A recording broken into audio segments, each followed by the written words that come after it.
우리 옆에 있는 분들과 인사하십시다. 할렐루야, 반갑습니다.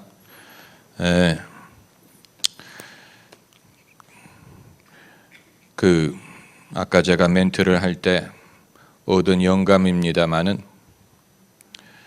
이 묘비를 새길 때 미리 준비를 해야 됩니다. 사람은 준비를 하고 철학이 있어야 실제로 그것을 당했을 때 준비가 되지 그때 가서 할 수 없습니다. 그러니까 한국의 기독교인들은 묘비에 자기의 직분을 새기지요. 암흑의 집사. 그 묘비와 영정의 이름을 쓰기 위해서라도 직분을 필요로 하는 성도들이 많습니다. 장례식까지 가서 암흑의 성도라고 부르면 너무 창피하니까 그런 자리에서는 적어도 권사, 장로 정도는 돼야 뽀다구가 날 게 아닙니까? 그러니까 교회를 다녔다고 하는데 한국 사람들은 참 이상한 게 왜 영정에다가 그 사람의 직분을 적으려고 합니까? 그냥 이름을 쓰면 어디 덧납니까?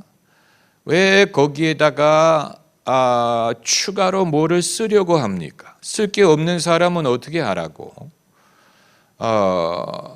그 젊은 사람이 세상을 떠났을 때는 참 그게 안타까운 게 쓸 말이 없어요. 그런데 나이가 들수록 이름 뒤에다가 뭐를 써요? 참 우리의 장례 문화가 가면 갈수록 더 엄해지고 더 불필요한 그런 습관이 많아지는 것을 느끼죠. 몇 년 전까지만 해도 발인할 때 영정 사진만 들면 됐습니다. 그런데 이제는 거기에다가 이름을 적은 것을 같이 들고 가라는 거예요. 마치 그 고대 사상은 거기에 그 영혼이 있다고 생각을 하는 것 같아요. 그래서 그 이름을 쓴 그것을 따로 들고, 그러면 이제는 옛날에는 영정 사진만 들면 됐는데 이제는 그 뭐라고 부릅니까? 이름패. 이름패를 누가 따로 들든가 아니면 영정을 드는 사람이 사진에다가 이렇게 이름패까지 포함을 해가지고 들고 가는 시대가 됐어요. 저는 언제부터 병원에 이 장례식장이 그런 것을 요구하게 됐는지 참 저는 항의하고 싶어요. 왜냐하면 그게 무슨 의미가 있고 왜 그 이름패가 앞서가야 된다는 얘기입니까? 그러니까 비기독교인들은 거기에 영혼이 있다고 생각을 했던 것 같아요. 영혼이 거기에 따라가리라고 생각을 했을 거예요. 그러나 우리는 그렇게 믿지 않고 영혼은 이미 하나님께 갔기 때문에 그 이름패를 따로 들고 갈 필요가 없어요. 처치 곤란이에요.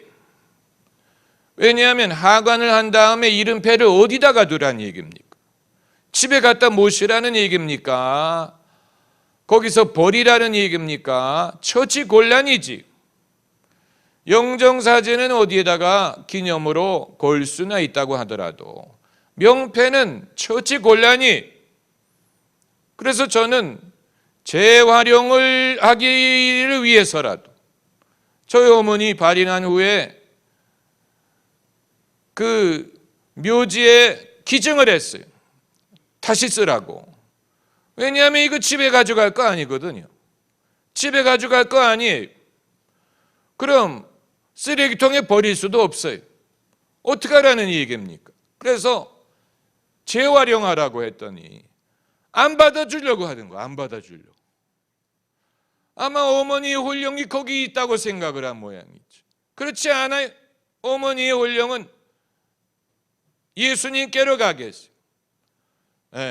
몸은 흙으로 왔기 때문에 흙으로 돌아가나 영혼은 하나님께로부터 왔기에 하나님께로 돌아가는, 거기에 대한 일절의 두려움이나 꺼리는 마음을 갖는 사람이라면 아직 믿음으로 담대함을 얻지 못한 사람이, 그렇지 않습니까? 목사가 되면 아마 제가 지금까지 집례한 장례가 뭐 이런 예배 저런 예배까지 포함을 해서 아마 1000명은 했을 거예요. 1000명. 부교육자 시대에서 거슬러 올라가면 아마 수천 명을 했을지도 몰라. 그러니까 목사는 정말 재수 없는 직업이에요. 왜냐하면 수많은 상가에 가서, 상을 당한 집에 가서 그 많은 혼령들을 위로하고, 그러니까 아마 집에 들어갈 때 소금을 뿌리려고 했다면 수천 번도 더 뿌렸을 거예요. 그렇잖아요. 장례식 집에 갔다 오면 소금을 뿌리는 습관이 있는데 귀신 따라오지 말라고. 만약에 그게 진짜라면 저는 아마 수천 번도 집에서 소금을 뿌려야 했을 텐데, 그런 식으로 생각하면 목사를 하면 안 되지. 그렇지 않습니까? 그러니까 하나님의 능력과 예수 그리스도의 권세를 믿고 하나님께서 인간의 죽음 이후의 세상을 다스리시고 산 자와 죽은 자를 심판하러 오시리라고 했어요. 그렇기 때문에 죽은 자를 두려워할 필요가 없어요. 죽은 자들은 예수님이 다스려. 예수님이 그들을 심판하실 거예요. 예수께서 귀신들을 두려워하셨다는 성경 구절을 보셨습니까? 그들을 꾸짖으셨죠. 명하셨죠.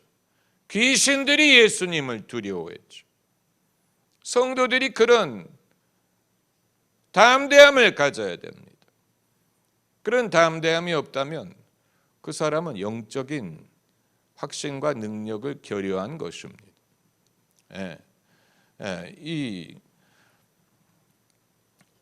그 장례 문화와, 그래서 제가 말씀드리려고 했던 것이 이제 묘비에 뭐라고 이름을 새길 거냐, 묘비에 뭐라고 새길 거냐. 그 사람이 뭐 교회 직분을 새기겠습니까? 아니면 세상에서 누렸던 가장 높은 관직의 이름을 쓰겠습니까? 그 사람의 학위를 쓰겠습니까? 뭐를 쓰면 본인의 뽀다구가 제일 많이 날 것 같아요? 그 유족들이 제일 자랑스러워할 것 같아요? 우리 아버님이 이래봬도 뭐 국무총리셨다. 그래서 묘비에다가 전직 국무총리라고 쓸 거예요? 전혀 미련한 일이죠. 그렇기 때문에 우리가 생각을 해야 됩니다. 나는 세상을 떠나면 묘비에다가 뭐라고 쓰면 그걸 보는 사람에게 감동이 되고 믿음에 도움이 될까? 예수를 믿는 자, 이렇게 쓰면 그게 놈자이기 때문에 그 고인의 묘비에 쓰기는 약간 적절하지를 않죠. 그렇기 때문에 예수님의 제자, 예수님의 종, 이런 말이 오히려 덕이 되지 않겠습니까? 뭐 그 사람이 뭐 과거에 무슨 뭐 목사를 했던 뭐 노회장을 했던 총회장을 했던 그건 중요한 게 아니고, 그건 이미 지나간 일이고, 천국에 가서 주님이 우리의 직분을 부르실 것 같습니까? 천국에 가서 주님이 김 목사 오랜만이야, 어서와, 목사라고 부를 것 같습니까? 전혀 쓰잘데기 없는 일이, 잘못 생각하는 거예요. 왜 우리의 교회 직분이 천국까지 따라가겠습니까?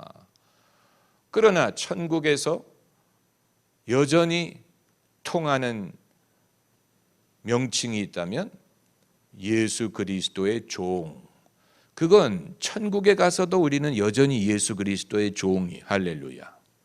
천국에 가서도 여전히 우리는 주님을 섬겨요. 천국에 가서도 우리는 여전히 하나님의 백성이요 양이에요. 다만 이 땅에서 맡았던 직분은 더 이상 천국에서는 통하지 않습니다. 엘리야를 천국에서 선지자라고 부를 것 같지 않아요. 천국에서 엘리야가 무슨 더 이상 예언할 일이 있겠어요? 더 이상 무슨 사역을 하겠습니까? 하나님과 독생자 예수 그리스도와 천사들이 있는 데서 우리가 더 이상 무슨 사역을 하겠습니까? 거기에서 무슨 설교를 하겠습니까? 거기서 무슨 전도를 하겠습니까? 그러나 그런 것을 하지 않는 대신에 여전히 하나님과 예수 그리스도를 예배할 것이고 예배하죠. 이사야 선지자가 우시야 왕이 죽던 해에 하늘이 열리며 하나님의 보좌를 보는데 이 수룹 천사들이 거룩하다 거룩하다 거룩하다 하면서 하나님을 찬양하는 장면을 보았어요. 요한계시록도 보면 보좌에 계신 이와 어린 양께 찬송과 존귀와 영광과 능력이 세세토록 있을지어다 연기가 올라가더라고 했어요. 이 동방정교에서 예배 시간에 연기를 피우는 것이 거기에서 유래가 된 것이지요. 그러니까 천국에 가서도 우리가 계속할 것은 하나님을 예배하는 일, 또 하나님을 섬기는 일, 그리고 하나님의 뜻이 땅에 이루어질 것을 여전히 바라고 있겠죠. 그렇기 때문에 오래전 선지자 꿈꾸던 복을 만민이 다 같이 누리겠네. 아직 이루어지지 않은 일에 대하여 여전히 그것을 바라고 구하고 하나님과 뜻을 같이 하는 면에 있어서는 지속될 것입니다마는, 그러나 모든 수고가 그치기 때문에 사람이 자기 일을 쉬고 안식에 들어가기 때문에 천국에서는 우리가 더 이상 무슨 성전을 짓는다거나 이런 일을 할 리가 없지요.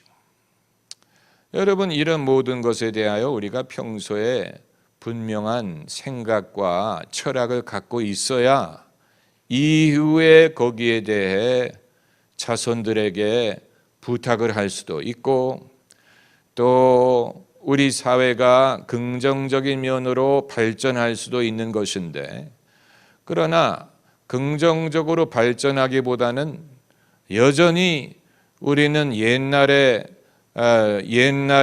그 습관에 매여 있고, 또 사상적으로 심리적으로 영적으로 발전하지 못하고, 그것이 기독교인들에게 얼마나 그 발전의 한계를 주는지 모릅니다. 그러므로 여러분, 묘비에 뭐라고 쓸 것인지를 미리 생각을 해 두셔야 됩니다.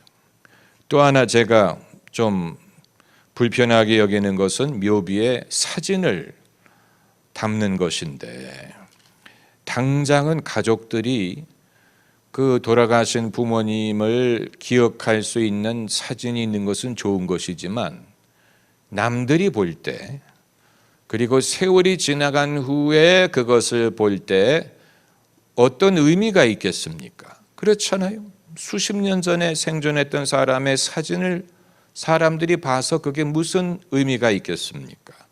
그러니까 이런 모든 것을 우리가 생각을 해서, 당장 가족들이 그것을 보고 그리워할 수는 있지만, 그러나 그 묘지가 앞으로 100년, 200년, 300년 지속이 될 것인데, 그렇다면 이웃 사람들에게 그들이 봤을 때 의미 전달이 되고, 아니면 남의 묘지에 대해서 나는 전혀 보려고 하지도 않고 관심도 없다, 이렇게 가는 것이 아니라면, 제가 초등학생이었을 때 할아버지 묘지를 찾아갔다가 저희 이제 부모님과 또 이제 본가 친척들과, 저희 할아버님은 예수님을 믿지 않으셨죠. 제가 태어나기 전에 돌아가셨기 때문에 만나뵌 적이 없어요. 그런데 이제 그 옆에 있는 다른 묘지를 구경을 하지 않겠습니까? 그런데 한 묘지에 성경 구절을 새겨놨어요. 저는 그게 아직도 기억이 남습니다. 요한복음에 있는 성경 구절. 나를 믿는 자는 죽어도 살고 무릇 살아서 믿는 자는 영원히 죽지 아니하리라. 그 성경 구절이 새겨져 있는 것을 그때 보고 그 구절을 지금까지도 기억합니다. 그게 강한 임팩트를 남겼어요. 그러니까 뭐 이름이 뭐였는지 그런 건 사람들이 관심이 없지만 예수님을 믿는 사람이었겠죠. 그렇기 때문에 그 부활과 생명에 대한 성경 구절을 새겨놓은 것인데 적어도 지나가는 사람들이 그것을 보고 전도가 되는, 그러니까 고인이 돌아가신 후에도 전도를 하는 거예요. 고인의 묘비에 세운 성경 구절을 통해 돌아가신 후에도 전도를 하는 것이고, 또 그 유족들이 그 부모님의 묘를 통해 다른 사람들에게 전도를 하는 것이고, 얼마나 아름답습니까? 얼마나 덕스럽습니까? 만약에 그게 아니고 뭐 고인이 살아있을 때 뭐 지위가 무엇이었고 무슨 뭐 직분이 무엇이었고, 그건 아무런 의미가 없어요. 아무렴 어떻습니까? 그야말로 낙양성 심리하에 높고 낮은 저 무덤은 영웅호걸이 몇몇이고 절세 가인이 그 누구냐, 그렇게 되는 거죠. 뭐 무덤이 높든 낮든 과거에 무슨 영웅호걸이었던 죽은 후에는 다 피차 일반인데, 그렇지 않습니까? 그 후에도 그런 것을 여전히 기억하고 자랑을 하려고 한다면 그것처럼 참 허무한 일이 없지요. 허무한 일이 없어요. 이 모든 것은 우리가 주님의 은혜 안에서 온전히 자유함을 얻고 나의 존재의 가치를 주님의 은혜 안에서 충분히 확신을 하지 않으면 불가능한 일입니다.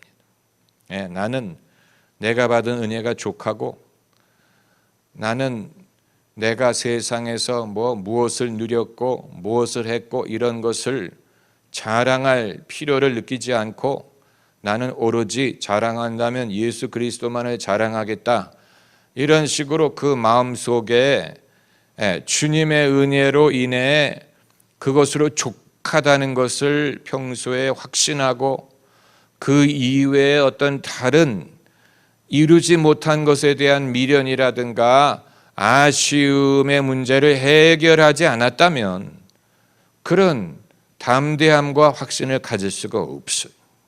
그러니까 여러분, 사람이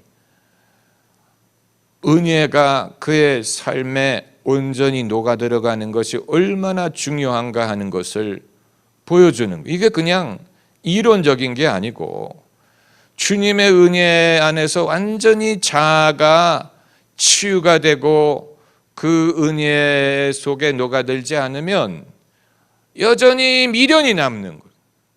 사람에게 여전히 미련이 있어서 기회만 되면 그것을, 뭔가 이루지 못한 것에 대해서 기회만 되면 그것을 보이려고 하고 인정을 받으려고 하고, 그게 여전히 남아요. 끝까지 남아요. 그걸 해결할 수 있는 유일한 길은 은혜가 족하다는 것을, 그 은혜 안에 내 자신이 녹는 경험을 해야 돼. 그래서 은혜 안에 나는 더 이상 어떤 다른 미련이 없고 내가 무엇을 증명하려고 하지 않고 주님 안에서 나는 족하다, 이것을 누리고 경험하고 살지 않으면 계속해서 기회가 될 때마다 미련이 나오는 거예요. 미련. 이게 참 여러분 아무것도 아닌 것 같지만 이게 상당히 심각한 문제입니다. 심각한 문제. 미련이 남아있는 사람은 누가 자기를 조금이라도 알아주지 않는 것 같을 때 금방 섭섭해지고, 또 모르는 사람과 처음 만났을 때 자기가 누구고 자기가 어떤 지위를 가지고 있고 자기가 얼마나 소유를 했고 이런 것을 알릴 필요를 느끼고 또 상대방이 그것을 알아줘야 만족을 하고 이 모든 것은 사람이 주님의 은혜가 족하다는 경험을 하지 못하고 그 안에서 치유되지 않았기 때문에 자기의 가진 어떤 것으로 자신을 증명할 필요를 느끼기 때문입니다. 완전하게 치유된 사람은 아마 없을 거예요. 사람이 저마다 약한 부분이 있어요. 그걸 우리가 모르는 것뿐이지. 약한 부분이 있어요. 이 사막에서 수도를 하던 수도사에게 마귀가 나타나서 시험을 했다고 하지요. 세상의 명예로도 시험을 하고 쾌락으로도 시험을 하고 물질로도 시험을 하고 그런데 전혀 넘어가지를 않았어요. 그런데 마지막으로 마귀가 한 가지 카드가 있었어요. 그래서 수도사의 귀에 속삭였어요. 자네 동생이 알렉산드리아에서 주교가 됐대. 그랬더니 이 수도사가 얼굴빛이 달라지더라 하는 것 아닙니까? 그게 그 사람의 약점이었어요. 다른 면으로는 다 약하지 않은 것 같았는데 신앙적인 면으로 자기를 드러내려는 그런 약점이 있어서 자기 동생이 형도 누리지 못한 주교라는 영화를 얻었다는 얘기를 들었을 때 시험이 된, 그러니까 사람마다 다 약한 부분이 없을 수 없어요. 약한 부분이 있어요. 우리가 주님의 은혜를 더 알 필요가 있는 이유는 여러분 이런 약함이 있는 한 우리는 시험에 늘 취약합니다. 마귀가 우리의 약한 부분을 알아요. 우리를 넘어지게 할 방법을 알아요. 취약한 부분, 사람이 자기의 취약한 부분을 숨기려고 하겠죠. 숨기려고 해요. 아무도 그것을 드러내려고 하지 않아요. 제가 초등학교 다닐 때 봤던 중국 영화예요. 그 당시에는 참 재미있었는데 지금 생각하면 유치하기 짝이 없죠. 아무튼 이 굉장한 힘을 가진 사람과 이제 여러 명이 겨루어서 싸우는 중국 영화, 무협 영화예요. 그런데 모든 급소를 다 찔러도 멀쩡한 거예요. 여기를 찔러도 멀쩡하고 여기를 때려도 멀쩡하고. 그래서 마지막에 우리 편이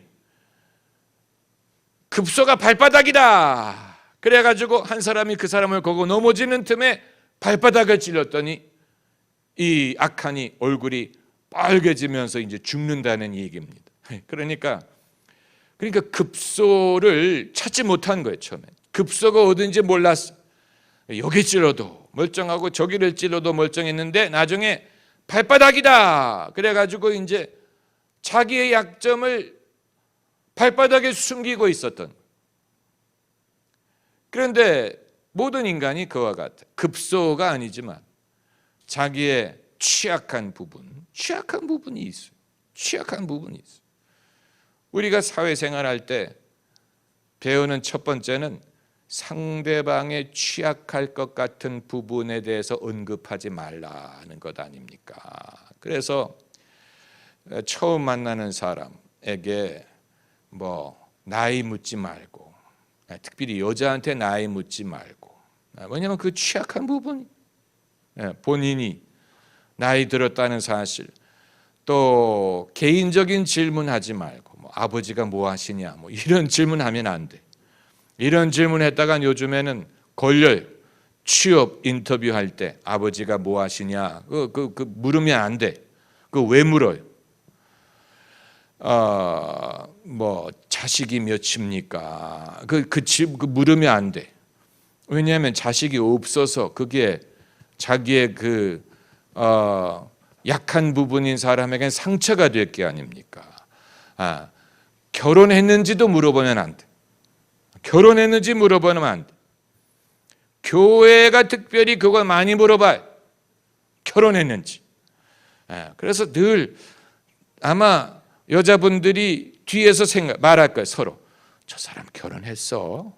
교회 늘 혼자 오는 걸 보니까 아직 믿을까? 도로 믿을까? 뭐 아마 그래가지고 기회만 되면 결혼했어요. 그거 왜 물어봐요? 왜 물어봐요? 그 이상한 거예요.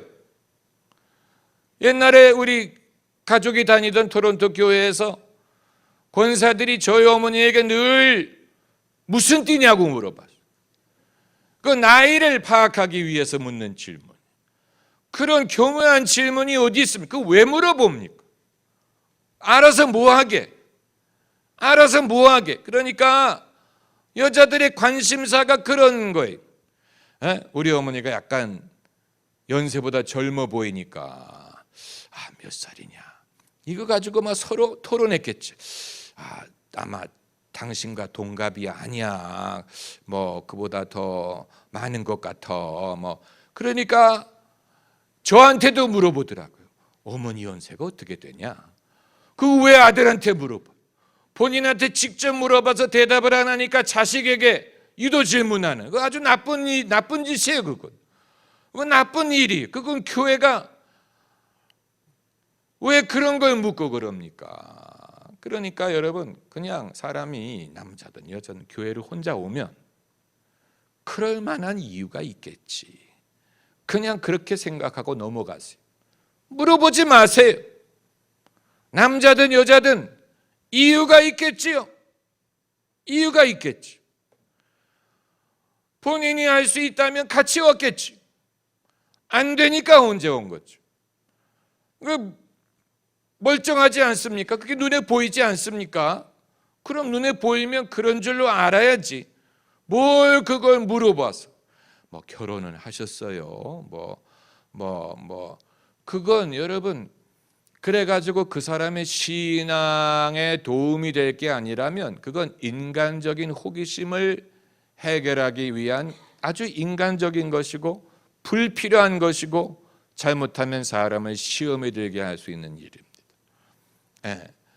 아주 중요한 것입니다.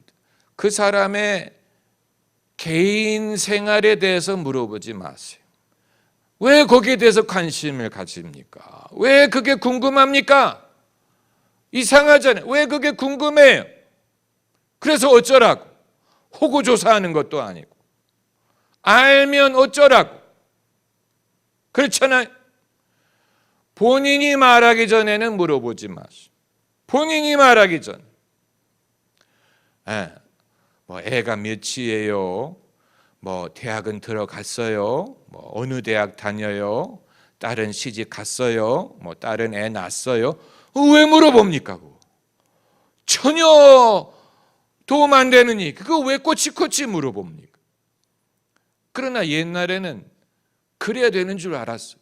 그래서 신방을 가면 목사님이 성도들 데리고 신방을 가면 꼬치꼬치 다 물어봐. 남편은 뭐 해요? 뭐 애가 몇이에요? 뭐 큰애는 지금 학교 어디 다녀요? 그거 왜 물어봅니까? 그게 그 사람의 신앙을 아는데 무슨 도움이 된다고. 그렇게 계속 물어봤더니 결국 교인이 이렇게 말하더랍니다. 그만합시다. 그만합시다. 시험에 든 거예요. 언짢아 하는 거예요. 목사가 성도들을 구체적으로 이렇게 가르치지 않으면 이전의 습관이 그대로 남아있기 때문에 사람들은 그게 사랑인 줄로 알아요.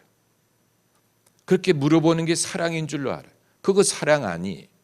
그건 인간적인 호기심이.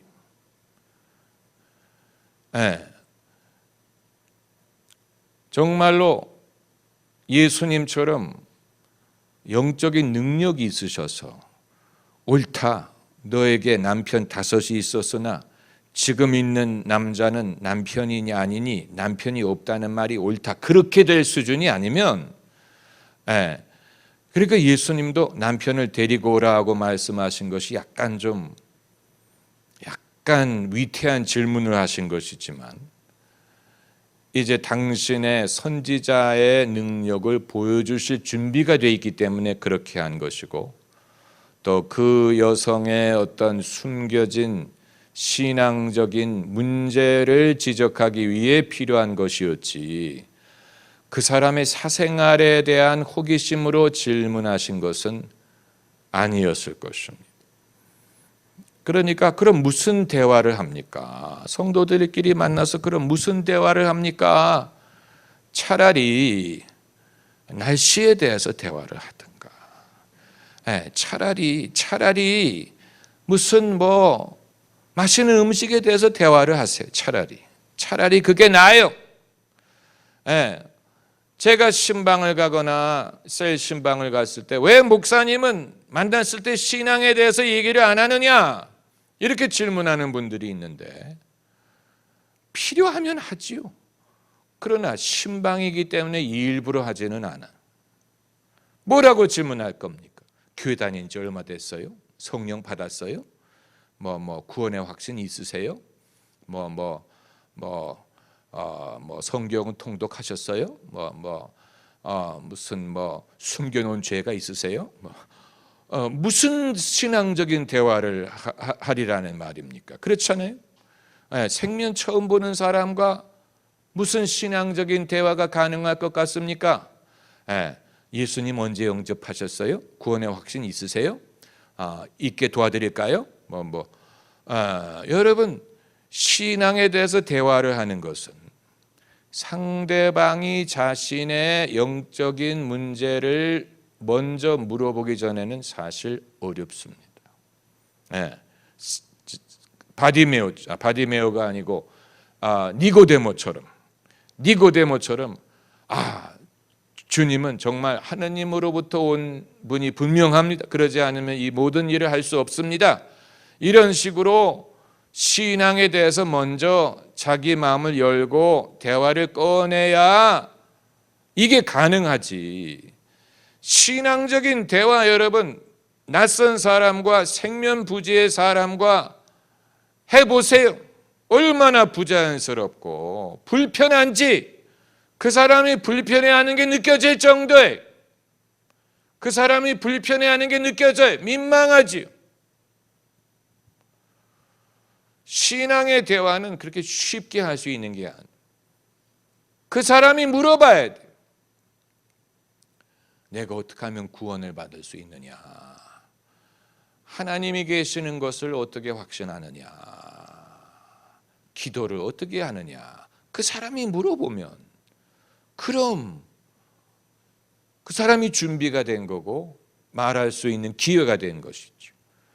그냥 내가 전도를 해야 된다는 막연한 생각 때문에, 아니면 우리가 기독교인이기 때문에 당연히 신앙에 대해서 대화를 한다는 부담감 때문에 억지로 할 수 있는 게 아니에요.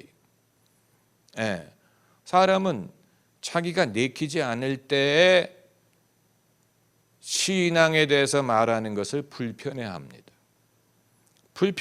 그거 마치 뭐와 같으냐면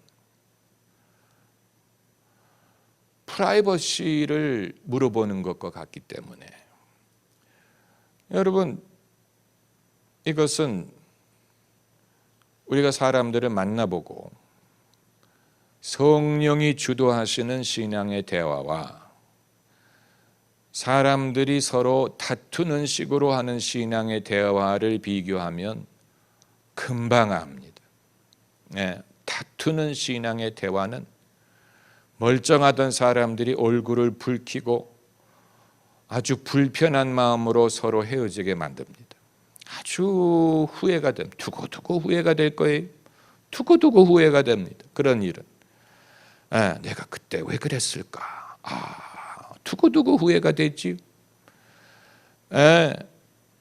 반대로 성령께서 신앙의 대화를 유도하실 때는 아주 은혜가 되고 기억할 때마다 기분이 좋아요. 그건 경험해 보셔야 알아요. 경험을 해 보셔야 알아요. 저는 성령의 주도에 의해 신앙에 대해야 할 때는 사람들이 고마워하더라고요. 제가 대학생이었을 때 3학년 때 이 여름방학에 한국에 들어와서 이제 한국의 변화하는 모습을 정부에서 보여준다고 외국의 대학생들에게 그 프로그램을 일주일 다닌 적이 있는데, 그 프로그램을 인도하는 어른분과 어떻게 하다가 대화를 시작했는데 어떻게 하다가 신앙에 대해서 대화를 하게 됐어요. 그래서 그분이 신앙에 대해서 얘기하는 걸 듣고, 그러면 왜 지금 교회를 안 다니십니까? 그랬어요. 그랬더니 그분이 내가 믿다가 이런저런 일로 교회를 멀리하게 됐는데 다시 다닐 거라고. 그러면서 그분이 저를 축복하더라고. 자네를 앞으로 좋은 일을 많이 하고 그렇게 될 거라고. 저는 깜짝 놀랐어요. 그 공무원이죠.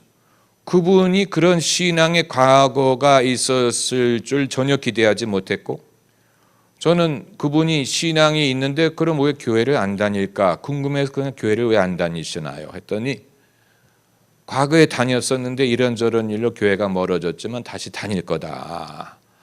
저는 그분을 생각하면 지금도 참 마음이 좋고, 그때 성령이 함께 하셨던 것을 알아요. 성령이 함께 하셨어요. 그래서 그 대화가 참 은혜롭고 서로에게 덕이 됐어요. 축복이 됐어요. 또 한 번은 같은 여름에 버스를 타고 가는데 그때만 해도 차장들이 있었죠. 제가 저녁에 이제 집에 돌아오다가 차장이 꾸벅꾸벅 조는 걸 보고 치근한 마음이 들어서 참 힘들지요, 피곤하시지요, 이렇게 그냥 위로의 말을 건넸어요. 그런데 한 이틀 후에 그 동네에서 또 버스를 탔는데 어느 차장이 저를 아는 척을 하는. 그래서 보니까 그때 그 차장이. 그래서 어떻게 저를 아시냐고 그랬더니 그때 저한테 친절한 말을 해주셨잖아요. 그래서 그러냐고. 그러면서 이제 버스에서 내릴 때 다시 그 차장을 보고 근데 교회 다니세요? 그랬더니 아주 미안한 표정을 지으면서 안 다녀요 그러는 거예요. 미안한 표정을 지으면서. 그런데 저는 그때도 성령이 함께 하셨다고 믿습니다. 그러니까 피곤해 보이시다, 피곤하시지요라고 말한 것도 사랑하는 마음으로 한 말이고, 교회 다니냐고 물어본 것도 사랑하는 마음이기 때문에 물어본, 그리고 그 마음이 전달이 된 거예요. 그렇기 때문에 아주 참 덕스러운 그런 분위기가 된 거예요. 그런데 제가 항상 모든 사람들과 그런 대화를 한 게 아니고 다툰 경우도 더 많아요. 다투었던 경험은 더 많아요. 다퉈가지고 예수 믿는 사람 하나도 못 봤어요. 한 사람도 다퉈가지고 예수 믿는 사람 한 명도 못 봤어요. 서로 기분만 나쁘고 서로 자기 주장만 하고 다툼. 그러니까 참 왜 어떤 경우에는 좋은 결과가 있고 어떤 경우에는 그 이유를 찾자면 제가 성령에 의해 성령이 저를 감동하셨느냐 아니면 제 고집이 감동했느냐의 차이입니다. 성령이 감동했느냐, 그리고 또 하나는 사랑하기 때문에 말을 한 것이냐, 아니면 사랑은 전혀 없고 내 고집을 세우기 위해 말을 할 경우는 100이면 100 싸웁니다. 전혀 그게 전달이 안 돼. 왜 성경 구절은 안 읽고 이런저런 말씀을 하십니까? 성경을 꼭 읽어야만 설교가 아니고 이미 설교 여기 준비해 왔어요. 그러나 그보다도 더 필요한 말씀이라고 생각이 돼서 이 성경 구절을 한 구절 읽어야 되겠지요. 고린도전서 13장. 고린도전서 13장. 이미 잘 아는 말씀입니다. 이미 잘 아는 말씀. 고린도전서 13장 1절부터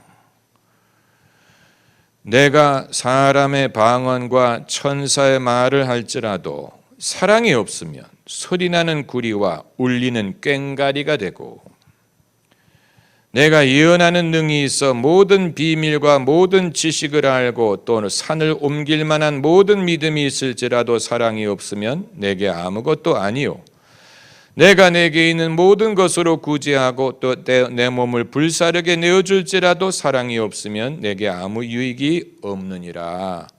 사랑은 오래 참고 사랑은 온유하며 투기하는 자가 되지 아니하며 사랑은 자랑하지 아니하며 교만하지 아니하며 무례히 행치 아니하며.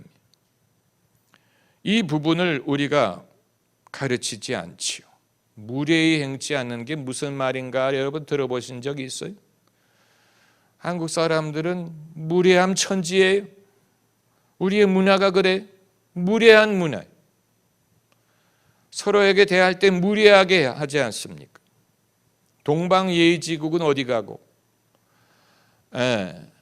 그런데 사랑은 무례히 행치 않는다. 상대방이 누구든 간에 무례히 행하지 않아.